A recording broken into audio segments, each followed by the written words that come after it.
Beautiful people, I greet you all according to una time. My people, una know say if me dey smell like this, now know say this update when I bring come. So any update when I bring come, say yes, now confirm update. My people, I don't want to talk too much about this video. Obedient family, make una listen carefully to this video. Make una make sure say una share this video. Make other people see the update wey dey this video. Make una hear everything by una self. I don't want to talk too much. Make una watch am. While we await the replies from the respondents to the final addresses of PDP and Labour Party, we decided to make this compilation of the consequence of not disqualifying Tinubu. But before we see all that, let's show you the timeline of what is remaining in court, because a lot of people are asking when will the judgment be delivered. Yes, that shows how anxious people are to see that justice is done.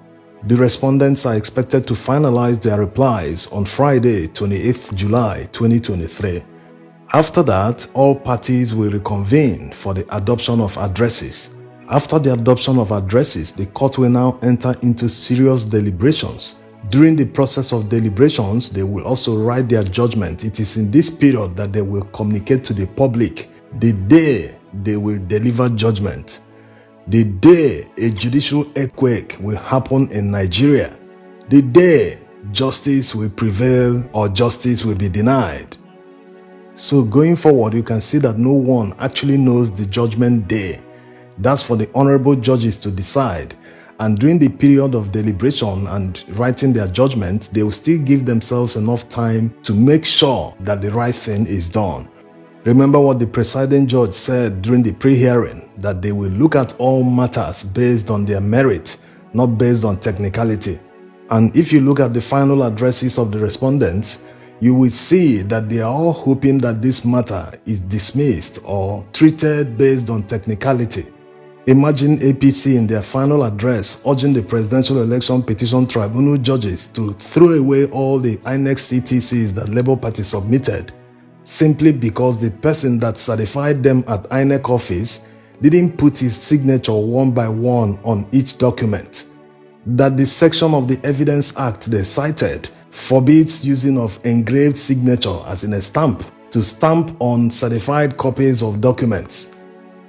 So what they are trying to say is that all the INEC certified true copies were not correctly certified, so therefore the court should not admit them in evidence. This leads to one question. Are the contents of these documents correct? Did APC, INEC, and other respondents make any attempt to counter the documents with superior documents without tendering a single result sheet in evidence and without calling a single witness? APC wants the court to disregard the INEC CTCs submitted by Labour Party just because the INEC official that certified them did not sit down to sign all the documents one by one. Thousands of documents that they delivered to Labour Party. APC expects an official to sit down and sign them one by one.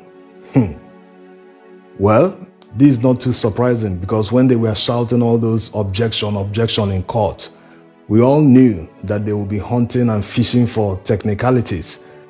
But the judges know better. After all parties agreed not to object to INEC CTCs or any other CTCs for that matter, so it's of no consequence.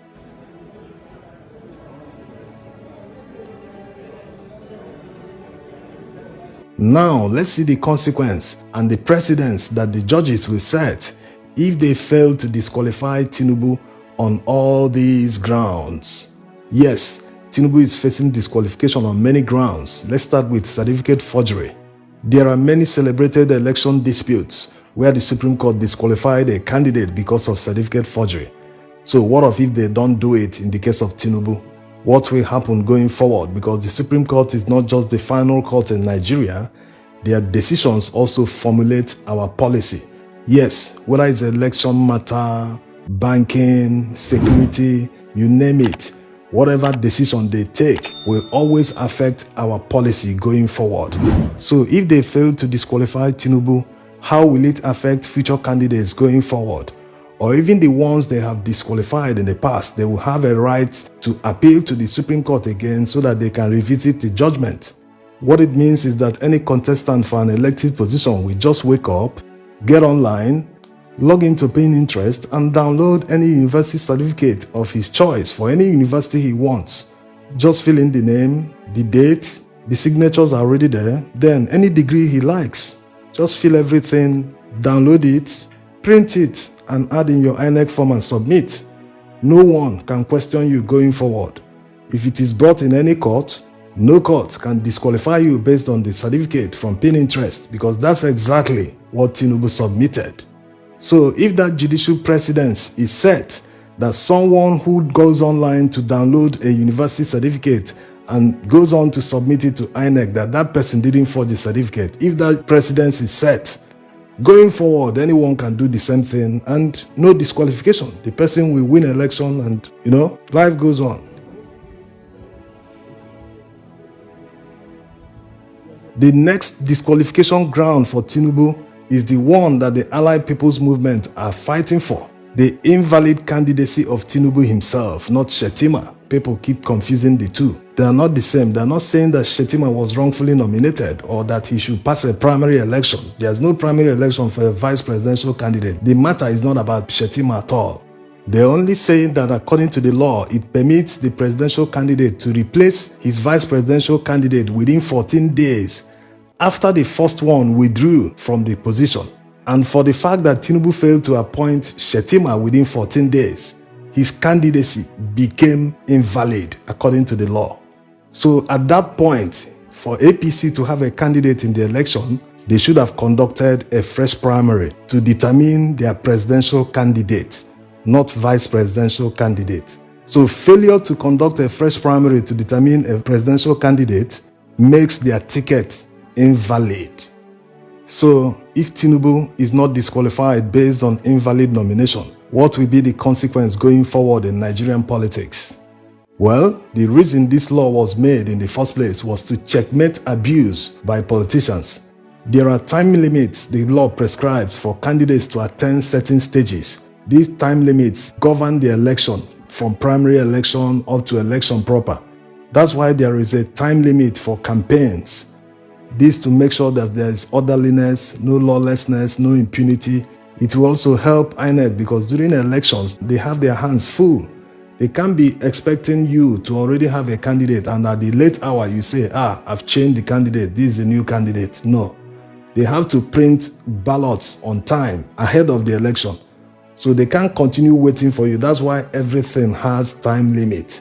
So going forward, that means election might be postponed because a candidate failed to abide by the time limits. A lot of scenarios, in fact, all the gains we made from the amendment of the Electoral Act 2010 would be like a waste. So going forward, anyone can do anything he likes, break all barriers, break all time limits, nothing will happen. You will still contest the election, and if you eventually win, you'll be declared winner. No one can challenge you based on the fact that you missed the 14-day deadline to appoint a new vice presidential candidate after the first one withdrew his nomination. So that's that.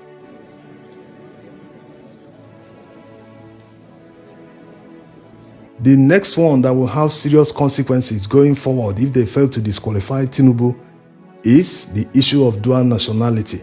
Not just holding the passport alone, he still lied about it on his INEC form. So what's the consequence going forward? This one has serious consequences going forward because many people can say anything in their INEC form. No scrutiny is required. If you take them to court, they will free them. They will say, no, he said he didn't do it, so that's it. There's also the risk of having someone whose allegiance is to another country. Someone like Tinubu has family in the United States. He has a home in the UK. He's always in France. Someone like that, his allegiance might be to another country, not even Nigeria. Look at the time of Buhari. He gave out justifications for building a rail line to Niger Republic instead of the economic reasons. Yes, there might be economic reasons. Of course, you should have built to Nigerian cities first because here, we generate more revenue here than Niger Republic will ever do. And immediately he left power, he went to Niger Republic. So going forward, this is the risk the country will face. Many people whose allegiance are to other countries will come to Nigeria and do whatever they like, They can even make decisions that will favor a particular country at the detriment of Nigeria. So it has serious consequences going forward if he's not disqualified based on the dual nationality. And he willfully took up the nationality, not like he got it from birth, like the Constitution says. And if someone willfully takes up a nationality, that means the person must swear an oath of allegiance to the country.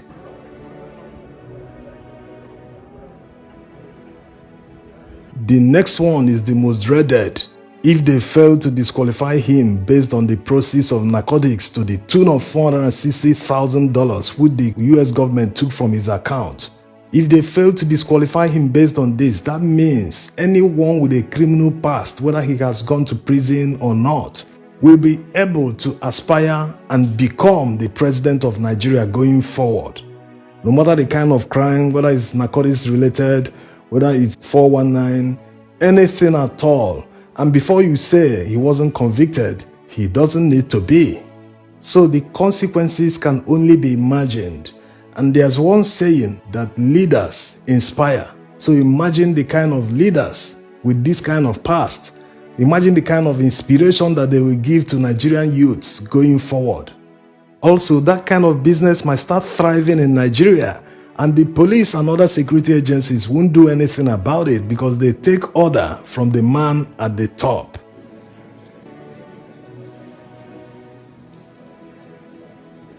The next one is the double nomination of Shettima. Although many people think that this has been dealt with by the Supreme Court, but if you check the arguments of the Labour Party in their final address, you will see that the Supreme Court did not address the matter. They only addressed local standard, and going by the evidence presented by the Labour Party, there's a high chance that he will be disqualified based on the double nomination of Shettima. What if they don't? That means the same consequence faced in that of the APM, the invalid nomination. It will affect our policy the same way going forward. Now, apart from all the disqualification grounds, there's still a constitutional ground that Tinubu failed to meet. He failed to score 25% of the total scores in the FCT as required by the Constitution. Are they going to bend this rule for one man? That will mean they will need to rewrite the Constitution in order to suit him. But the judges can't do this because they are judges. The rewriting and amendment of the Constitution and making of laws is the job of the legislature. So what if they invent anything, any technicality, any abracadabra to exonerate him and say 25% is not required? What will happen going forward in Nigeria? This will lead to ridicule of not just the judges that pass the judgment, but the entire judiciary. It will mean that they have surrendered their power to the executive branch. Right now, they are supposed to be clawing back their powers and asserting their authority because most of their orders are not obeyed by the executive branch. In fact, most orders that they give are subjected to administrative review by the executive branch, which is not supposed to be. So the ball is in their court to reassert their authority. When judges make orders, it should be obeyed without buts and ifs. Look at what happened in Lagos between the DSS and the prison officials. It was a blatant disrespect of the court and its orders. So the ball is in their court. If they decide to give power to people who are lawless, at the end of the day, none of their orders will be obeyed and we'll just be sliding into dictatorship. Thanks for watching.